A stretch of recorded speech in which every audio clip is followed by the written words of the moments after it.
Great show. Everybody, I'm Laura Ingraham, and this is the Ingraham Angle from Washington tonight. Does Nancy Pelosi care more about the plight of illegal immigrant children than American children? One angel mom says yes, and she's here to tell us why. Plus, one liberal economist is proposing some radical climate changes that could affect every aspect of your life. Ahead, we debate the left's push for more control over the way you live. And coming up, how publishers and bookstores are teaming up to propagandize to our children. We have a damning piece to highlight for you tonight. But first, lame duck negligence. That's the focus of tonight's angle. Last week, the president threw down with Democrat leaders over his signature promise to build a wall. If we don't get what we want, one way or the other, whether it's through you, through a military, through anything you want to call, I will shut down the government. Okay, absolutely. fair enough. And I am proud, and I'll tell you what, disagree. I am proud to shut down the government for border security, Chuck. Well, naturally, open borders Democrats, desperate to replace you with new voters, are digging in against the president. President Trump should understand there are not the votes for the wall in the House or the Senate. He is not going to get the wall in any form. Oh, no shock there. He's not thrilled about it. But what about the House GOP? Surely in their waning days of power, they have their priorities straight, so they'll finally support the president's agenda and the rule of law, right? We like Elf. I think Elf is probably my favorite is It's a Wonderful Life. It's one of my favorite movies of all time. I love It's a Wonderful Life. I watch it every Christmas. It's a thing I do. It's a thing I make my kids do. It's black and white. They're very confused about that. They're not the only ones confused. The cold, hard facts are this. Many Republicans have no desire at all to build the wall. They don't want to fund it, and they don't want it, or anything else that actually matters to the voters who elected them. Now, while they're still being paid to do the people's work, I think they've clearly moved on to merrymaking, frivolity, talking about old family movies and family favorites. Well, the administration, however, is doing its best to light a fire under Congress. We're going to do whatever is necessary to build the border wall to stop this ongoing crisis of illegal immigration. And that means this is a very, if it comes to it, absolutely. But so what if they only have a few legislative days left in the majority? As today's New York Times reports, the Republicans are not feeling the urgency at all. Quote, vanquished and retiring members are sick and tired of Washington and don't want to show up anymore to vote.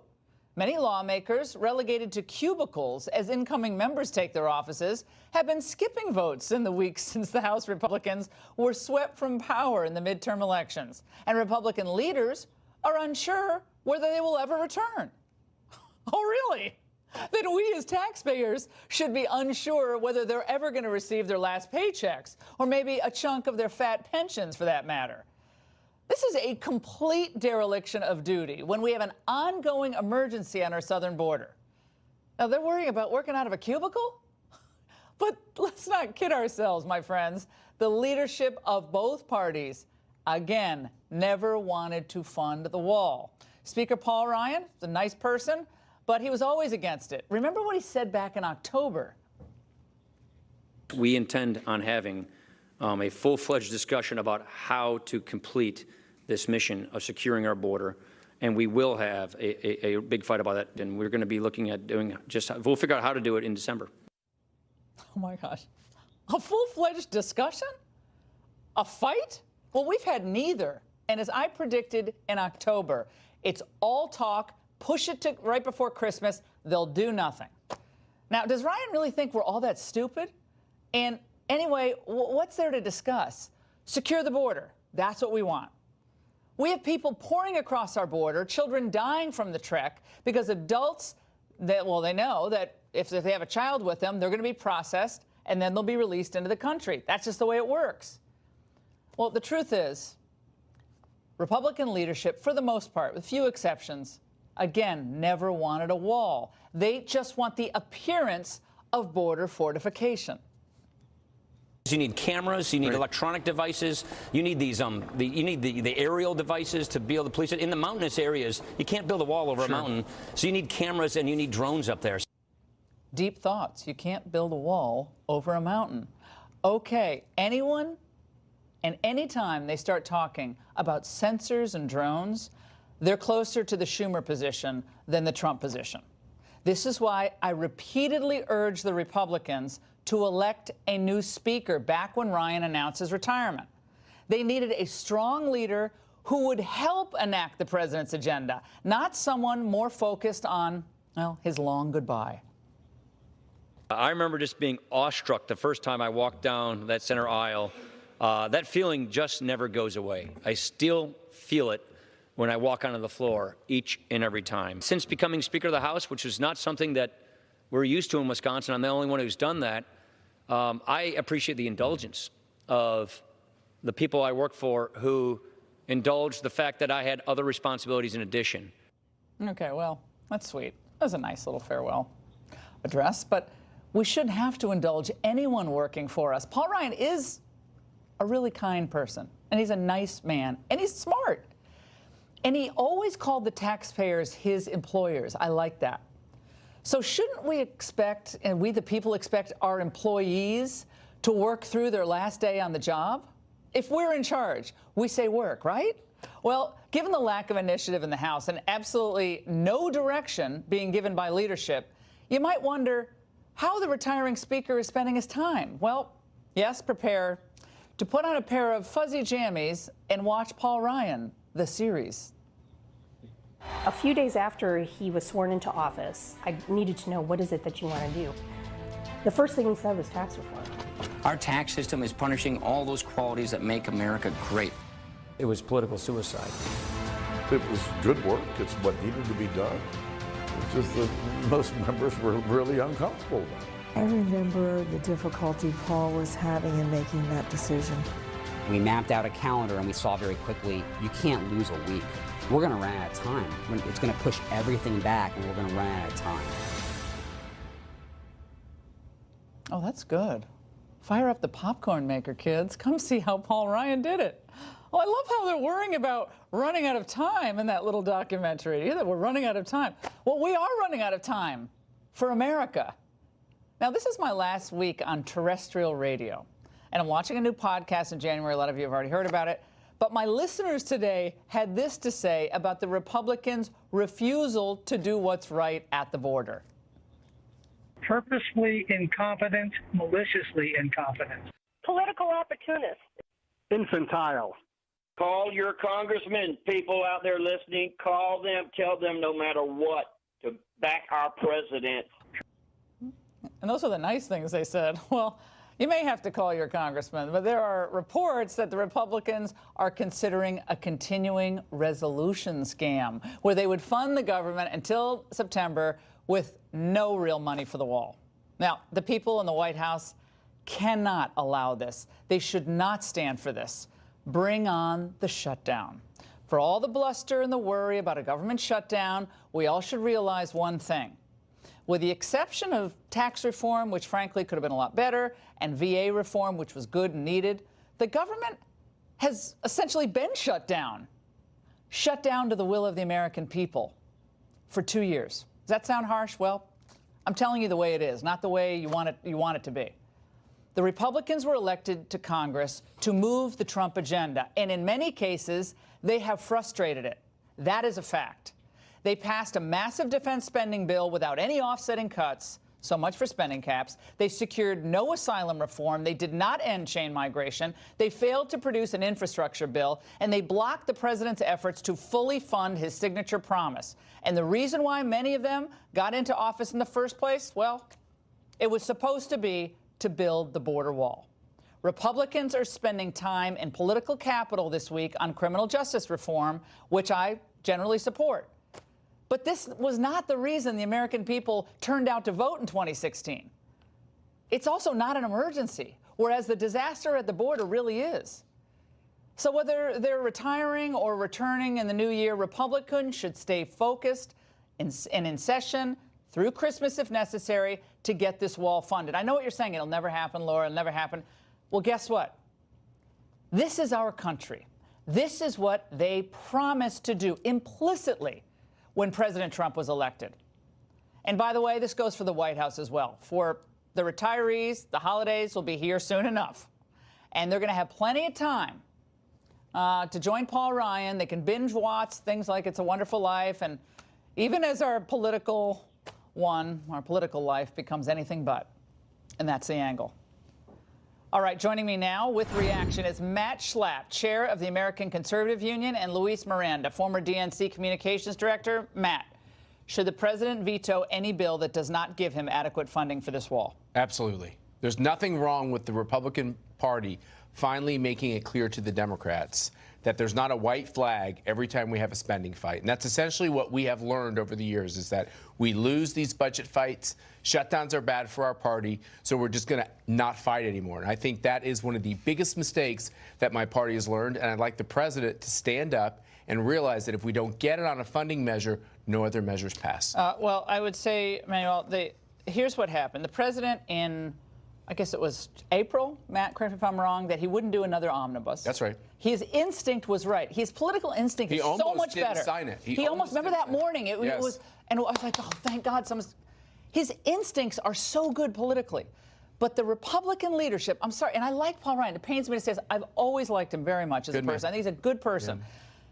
But he's not where the president is on this issue. I know you're not either, but as a matter for the country, we have thousands and thousands of people pouring across our border month after month after month. This is inhumane. It is environmentally a disaster for both Mexico and the United States. And it is a national security issue. That's all, and an economic issue. And we're sitting around saying, oh, well, we're going to do another continuing resolution. That is an abdication of leadership for the Republicans and the Democrats. And I'm telling you, people are not going to put up with this. Ultimately, they're not. Well, one of the problems is the president lost when he said that Mexico was going to pay for this wall. And so he has no leverage when he's now trying to make taxpayers foot the bill for a wall that he said all along Mexico would pay. You know how much the taxpayers pay every year for illegal immigrant health care? $18 billion. Put that in your pipe and smoke it. $18 billion just for the medical care for illegal immigrants. Who do you think who's paying that? Well, you know who's paying for that? You know what Mexico? else? No, we're paying you know for what it. Else you and I and you and I. Immigrants are Everyone also in this room is doing paying a lot for our economy in the fields. You saw what happened in Georgia. Are we going to that old trope in the fields? But it's true. Yeah. Well, our crops rot on the vine. Okay, so 5% of the workforce. You said something important. 5% of the workforce. Everyone listening, I love you and I'm glad you're on the show, but 5% of the illegal immigrant workforce is in the fields. We could do a guest worker program and make that could be an easy fix. We could all sit around this table and fix that one. Let's do it. But don't make that argument about the strawberries in the fields. We got people in this country who need wages that go up, not down or flatlining, both legal immigrants who paid the price and American citizens. We had a bill in 2013 to do that kind of thing, to make E-Verify across the board, and Republicans blocked it. That's not true. No, as you know, the true. Democrats are very opposed to E-Verify, and I think actually if you look at E-Verify was part of the gang of that was just a Senate bill. If you look at just part of what's going on with this whole question of immigration, it doesn't matter what your politics are. You can't look at our southern border and not feel like this is travesty of American principles and the rule of law to not solve the problem. Let me put up a graphic. I want you both to react to this because, again, I don't think this is a Republican. I just hit the Republicans for the first 8 minutes of the show. Probably get lousy ratings, but guess what? That's the truth. People need to hear the truth of what's happening on like 300 yards from where we're broadcasting. Legal border crossings in November. We'll check it out. Look, put the full screen up, please. According to the CPB, 51,856 people were apprehended illegally crossing the border with Mexico in November. Those numbers were statistically identical to October 51,000. Among the last 6 years, only fiscal year 2017, though, has produced higher illegal immigration numbers in October and November. They're astronomically high. The number of children being brought across the border is also at an all-time high. Laura, an all-time high. Where I agree with you is that there's definitely things we can be doing in any number of fronts to improve the legal immigration system, to improve how we handle security at the border, to improve an asylum process. Do you believe in a border? That gives people options along the way. Do you believe in a border? Absolutely. What do you want the border to look like? And during the Obama administration, we did plenty to make sure that we had a safe and orderly and secure border. We had a crisis which knocked Eric Cantor out of town, and okay? Then we were making sure that we were stopping crossing the border at record numbers in 2014. And money and weapons south. We were We doing had Fast and I Furious. heard about the we had weapons. Fast and Furious where the weapons were going south. Look, Brian Terry ended up dead. What are you talking about? You say this isn't a partisan issue, but Laura, we have to also be honest that it seems to be in the interests of the Democrats who are running these, they're going to be running the congressional majority in the House and in the Senate, that they believe that unfettered, an open border, a non-border in the south of our country is a good thing for them politically. Let's face it. No Democrat in Congress has stated that. Don't let the Here's Republicans off the hook, though. I agree, but they had Congress for the last 2 years. They should have done this the first 30 days in Congress. They shouldn't have futzed around with all this other stuff. But their leadership the border. want to build the wall. They use it as an issue to rile up the base, and that's the problem. That it becomes an issue. I'm hitting the Republican Party. I'm not rounding up the base. Base is already spoken. I'm talking about what the parties, both of them in Congress, frankly. This is a good opportunity to rile up their base on their respective issues when we should be working at real solutions. Because here's the truth. Right now, there's a crisis where 4,000 people are streaming across the border from Venezuela or Colombia, and they're handling it just fine. And you know how they're doing it? They're using it. They're using it with U.S. money. Are you kidding me? Laura, they're using U.S. money. So the United States government is actually helping them with that. So you tell me that I happen to have a lot of friends in Colombia who I talk to regularly. It's a nightmare. The Central Americans that are coming across and help set up systems along the way to make sure that this is not a crisis. You can talk over me, but the facts that Colombia is getting crushed under the weight of the exodus from Venezuela. The United States is giving Colombia money to deal with that, and they're handling it. Oh, my God. And you're telling me that we can't That's work with the Northern hilarious. Why don't we bring all So why don't we use that money? Why can't? Why is America first, baby? We cannot do this as But hold on a second. Let me get in here. Let me get in here. Hold on. So you're in favor, you're in favor of enforcing other countries' borders, but not America. Bingo. That is not what I said, Laura. The point that I'm making is that we can be working with the Northern Triangle in a responsible way to make sure that we are treating the process in a way where we deny the smugglers, we deny the human traffickers, more people, more clients. Let me get in here. But we also process the asylum requests properly. All right, real quick. Just very quickly, Donald Trump is going to have to find some way to fund this wall. He better get it done. He's going to lose in 2020. He doesn't get this done. He's working with his lawyers to make sure he funds this wall with or without Congress. He better. You know, Donald Trump's got to stand. Mexico, and that's where he lost his battle. That's not why he That's where he lost it. Mexico is going to do a lot better with a new NAFTA, and that will, but we could tax remittance. You in favor of taxing remittances to Mexico? 25% illegal, sending money back home. All right, you're not in favor of that. All right, Matt Luis, I appreciate it. Today, former FBI Director Jim Comey emerged from his latest closed-door hearing on Capitol Hill to diss a Fox News reporter, attack this network, and all of you at the same time. Watch.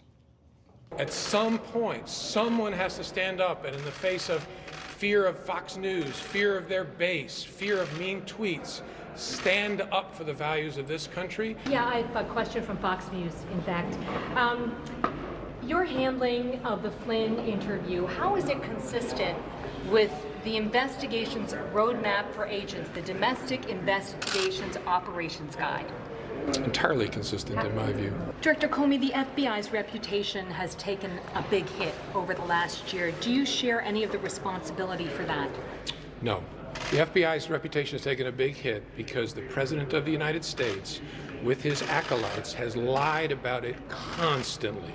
And in the face of those lies, a whole lot of good people who watch your network believe that nonsense. That's a tragedy. You dumb people, the good people, believe that nonsense. Despite his vertical stature, he came across as incredibly small, addressing our own Catherine Herridge that way. Here to react, Hoover Institute senior fellow Victor Davis Hanson, VDH. What does that exchange tell us about Mr. Comey? You know, I used to think he was a tragic figure, but he's becoming a comic figure. We know that he misled the Congress 245 times. I don't remember. I don't know if you and I did that or your viewers did that with IRS agents, we'd be in jail. He bragged on television or in an interview that he was able to step around the special counsel and get Michael Flynn to have an interview without an attorney, and then there was sort of a perjury trap. And this all comes on top. Remember, Laura, that in the email, the Hillary Clinton email investigations, the Inspector General said he conflated being an investigator and a prosecutor. He changed language of gross negligence so that Hillary Clinton would not be subject to criminal exposure. He wrote the conclusion before he'd even interviewed her. He took out the word investigation on the prompt of Loretta Lynn. We go to the FISA warrants. There he is again.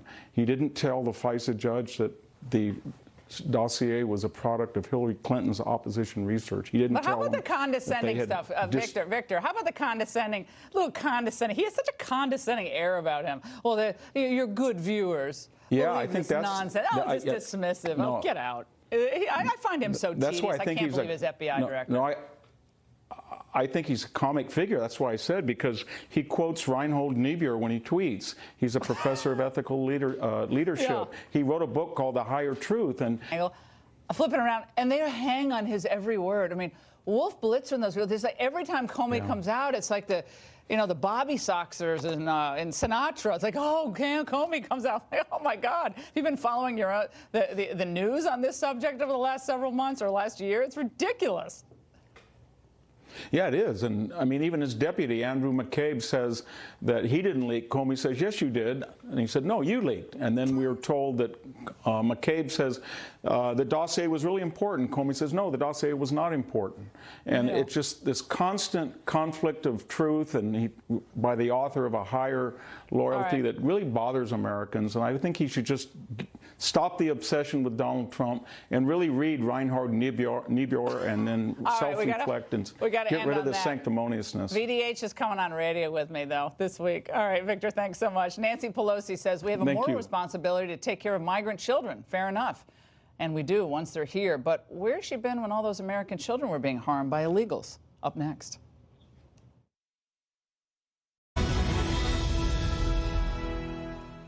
After the tragic death of a 7-year-old Guatemalan girl in Border Patrol custody, Democrats were quick to blame the administration. Incoming Speaker Nancy Pelosi intimating that our border agents don't care about kids, releasing a statement in part saying we have a moral responsibility to ensure all children are treated with decency and compassion.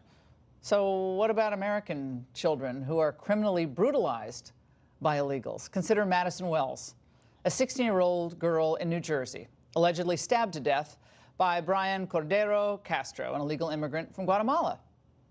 Or what about Brittany Baez, a 17-year-old girl killed in Texas? Cops say Edie Lopez Hernandez, a twice-deported illegal alien who crashed into her family's car while driving under the influence of drugs. Well, he was doing 70 miles an hour with his own 2-year-old in the back seat. And let's not forget these beautiful, beautiful babies. 4-year-old Ellie and her 22-month-old sister, Grayson Hacking. They were both killed, along with their father, in a head-on collision when an illegal immigrant hit them in March of 2016.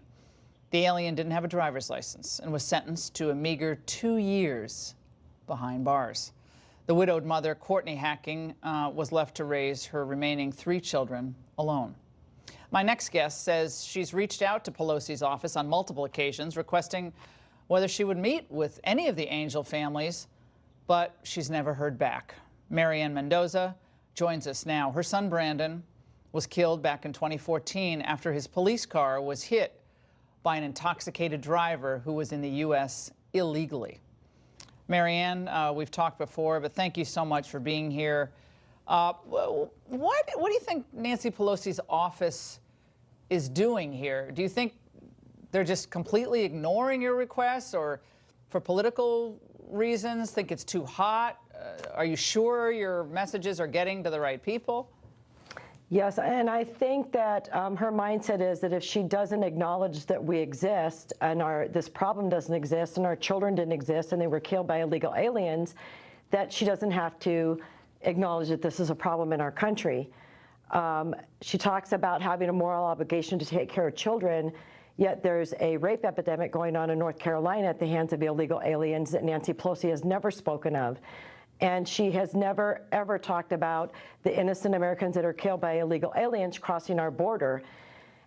And the other thing that kind of upset me listening to her at the White House with President Trump talking about the cost of the wall, what Nancy Pelosi fails to tell people is what will happen if the wall isn't built. We're already spending $136 billion a year supporting illegal aliens in our country, and that number is going to continue growing and be a burden on American taxpayers until the wall is built and this flow of illegal criminals is stopped. Well, Marianne, we also have reached out to Nancy Pelosi's office. I actually would like to talk to her about this. We don't get any response either. I mean, that's how they operate. They pretend The American people who care about this issue, the Angel families who care about this issue, obviously tragic losses, they don't. I think that's a great insight. If you pretend it doesn't exist, maybe it's not really true, or you won't have to confront reality. I mean, we all kind of do that in our lives. We have a avoidance. You know, there are a lot of people who just avoid the truth and reality. It's kind of a human tendency. But when we're talking about lives, actual American people and legal immigrants who have been brutalized, families left with no one to help raise children. Again, if you're going to emote, and this is a horrible case of what happened to this poor little girl. It's not her fault. It's the politicians won't secure the wall and the father who brings her on the trek. But if you're going to emote about that, that's okay. But at least show some emotion about the Americans. Right, the very people who elected her into office. And another thing I'd like to ask Nancy is, would the cost to fix a gate that is broken, the fence surrounding your house, would the cost of that mean anything to you, Nancy, if it meant protecting your family? And she is ignoring the fact that Americans, and she said in the White House, we have taken an oath to protect Americans, yet what is Nancy Pelosi doing to protect Americans in this illegal alien mess that we have going on at our borders? There's no way that these politicians don't know when they are deported. Thousands of them come back. We already know there's a bunch of them in the caravans that have said they're coming back for the 15th or 16th time after already being committed, committing crimes here in the United States. So they're not ignorant to this. No, they know. They're playing the system. They're bringing kids because they know that they'll be able to release it. Everyone's is running the tables here because they know that the rule of law is being watered down, thwarted, or means nothing at the border. I mean, our Border Patrol agents do what they can. By the way, I want to remind everyone watching while Marianne is here that after the Kate Steinle verdict, Nancy Pelosi continued to maintain that sanctuary policies in California and San Francisco in particular made San Franciscans safer. So they managed to make that argument when we have Kate Steinle brutally murdered in her hometown, right on Fisherman's Wharf. Until she's affected by this, will she ever talk about it publicly? And that's the sad thing. No, again, avoidance. But Marianne, your voice is so important. We really appreciate it. Thank you so much. And we remember Brandon every day, and every victim of crime, including illegal immigrant crime, is not forgotten on this show. Thank you so much. Thank you, Laura. And after originally stating that the agents treated her well upon her arrival, the family now of Jacqueline Kyle now dispute the official story of her death. And while the original statement came from her father, the latest comes from attorneys. Here now is Art Del Cueto, VP of the Border Patrol Council and immigration attorney Michael Wilds, the author of the new book, Safe Haven in America, Battles to Open the Golden Door. Art, now that lawyers have gotten involved on the part of the family, is there any hope that this doesn't become exploitative of this horrific tragedy? You know, even during the time that the father said that the agents treated the little girl well, there were still a lot of members of the media that were already vilifying the agents. It's something that's just, it's ridiculous. If a United States citizen commits a crime with their child, if they're carrying their child at the time that they commit that crime, you get separated from that child. If that child later dies or is found that he may have had dehydration, then the U.S. citizen can be charged with child neglect or child abuse. That's the reality. But no one's pointing the finger at this father. They're all pointing the finger at the Border Patrol agents, and that's just disgusting. Michael, you take issue with this. You believe that we should be a safe haven to anyone who crosses our border, whether legally or not legally. If they come and they say, I want to stay, you basically believe they should stay, correct?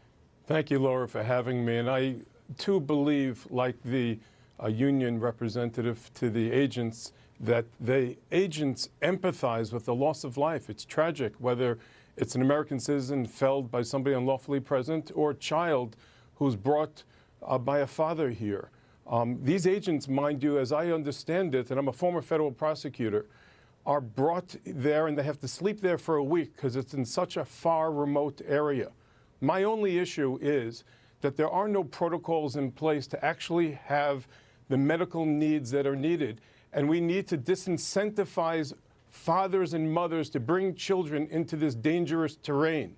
And why aren't, let me, if I can, just in a moment on Safe Haven. when you leave Guatemala, Honduras, and Mexico, you're safe. Excuse me, when you leave Guatemala, Honduras, and El Salvador, you're safe now in Mexico. The dash for the American border is an economic dash, and it's facilitated by Mexico. Well, and the fact that children are now dying on the way is a collateral damage that is not acceptable. Well, it's not acceptable, nor is it acceptable that we have hundreds of people, including children, gunned down in Chicago every year, or in Baltimore, or in any other American city. We got a lot of problems in this country that we have to deal with, that President Trump wants to deal with, and all of us want to deal with. This is horrible. But this, and what I have a problem is with lawyers come in, and believe me, I'm a lawyer. I was a defense attorney. I know how the whole game operates. But the lawyers come in, they think they're going to score a big victory, whether it's a political victory, Art Del Cueto, or it's a monetary victory. And they think they can get, treble damages or some type of settlement from the U.S. government to make this go away. I don't think it would happen. But the idea that they're going to get at the truth is this border is too porous because politicians won't do their job in Washington. Won't do it. They won't give the president the wall. They'll call it a fence. They won't call it a wall, and they won't really want to build it. And so these people come here, and it creates a horrific situation that the American taxpayers are left to clean up or pay for or subsidize. A lot of people in the United States aren't getting health care, Art. Laura, there's definitely areas where we definitely need this wall. There's areas that are very porous, and there's strategic locations where we need it. There's a lot of other things we need, but the wall is a huge start, and we need to get it funded. I mean, that's the reality. And you see these people that are continue to cross illegally. If this at a port of entry, why didn't he do it at the embassy? Thank you so much. And up next, another suggested power grab from the left. Stay there. When it comes to most policies, the left wants to exert as much control over your daily life as possible. We'll take the latest suggestion for new Democrats in Congress. Joe Biden's former economist, Jared Bernstein, writes in today's Washington Post that the solution to climate change is brand new carbon taxes and government incentives for alternatives.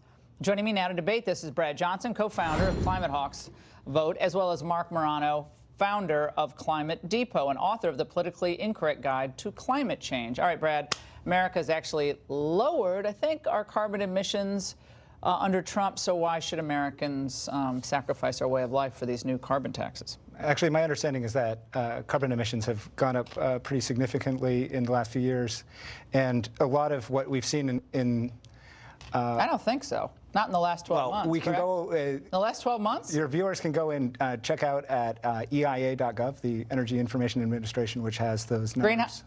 Greenhouse gas emissions have gone down 2.7% in the last 12 months. Well, we can go to the record and check. Okay, so answer the question.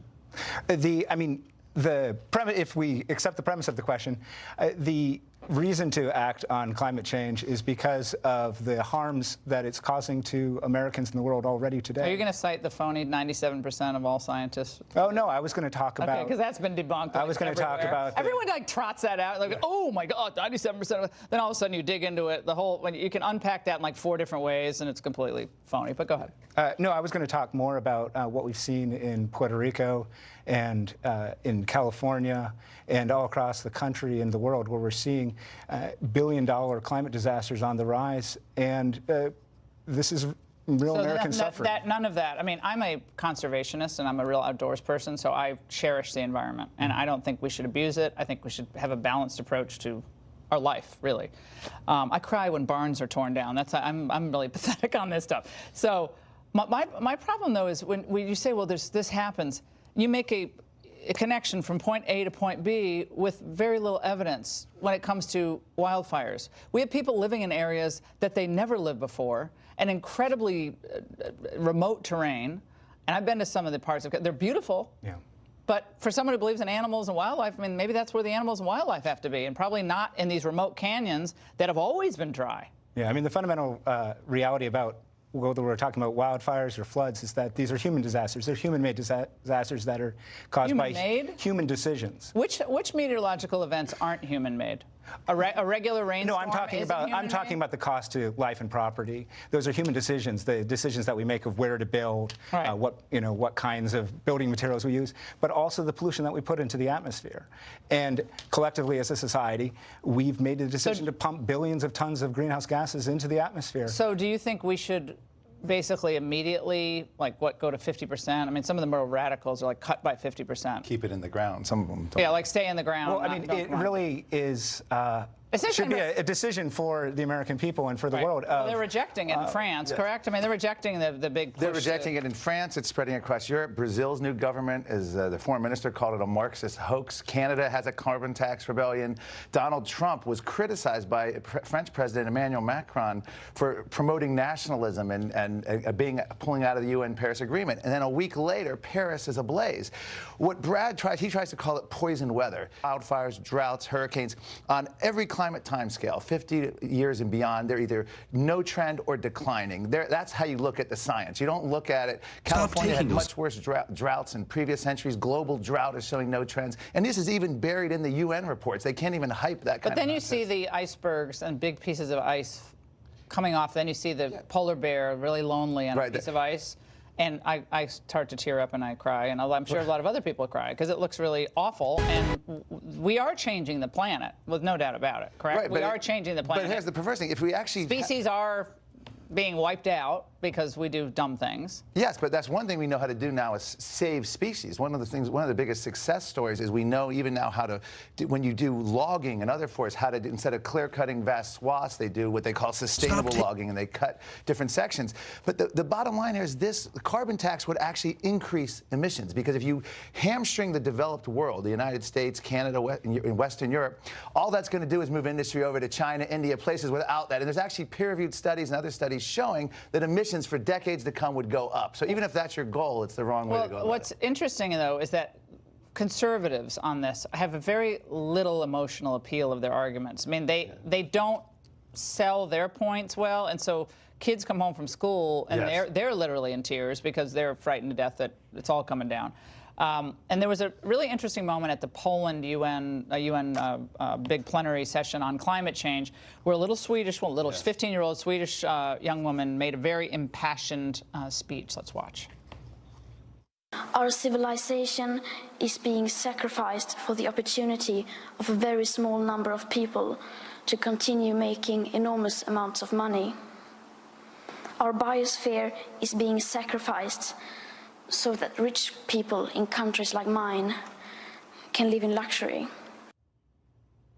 Where the Republicans are conservatives' arguments that are that's pretty, for most people watching that's very. Yeah, and I mean, it's sad. She's led a school strike in Sweden, and they're trying to spread across the world of kids protesting for government action on climate.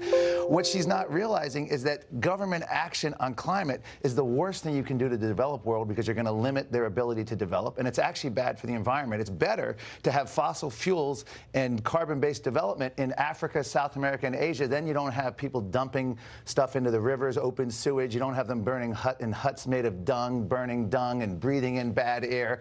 Infrastructure has saved us in the United States. We can weather. Life has definitely gotten better for a lot of people who are poor. But I want to play a montage of some of the more alarmist type comments. Sure. Let's watch. It is hard to think of the worst thing this president has done, but so far, this might just be the one. This will be the day that the United States resigned as the leader of the free world. We just watched a dangerous little man give a very, very scary speech.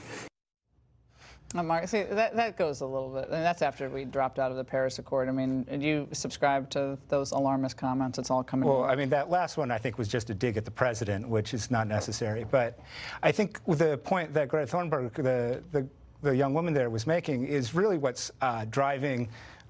Quite frankly, what I think Mark likes to talk about, and what this is really about, which is what's more important, the profits of a few very wealthy and powerful industries, billionaires, or our children.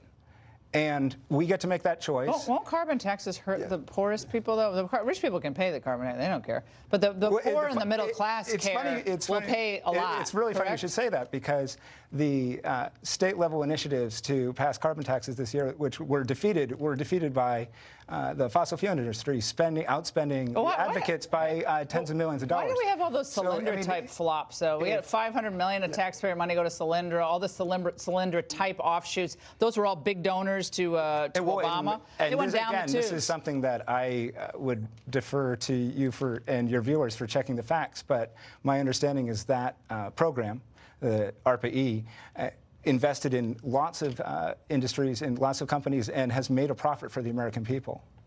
Is that accurate? Well, that's interesting if that's true. It still doesn't mean Solyndra was a good investment. He says exactly. No, exactly. That's the whole thing. But I'll look into that. Brad has said politicians who deny climate claims should be put in jail. He just said that last 2017. Do you really think they should be put in jail? I mean, if they're lying deliberately and causing harm to other people. This whole town would be. Actually, there's some wisdom. This whole town, most people would be in jail, like all politicians, for lying about. If it's just climate, if it's across the board, maybe I'll take you up on that. He doesn't want to allow dissent, and he claims that solar and wind are so just ready to burst on and make all this money and take over. If something is that good, solar, wind, renewable energy, why do they have to ban energy? Why do you have to ban coal, go after fracking, oil? Like everything. There's not a fair playing field here. They want to go through and ban it.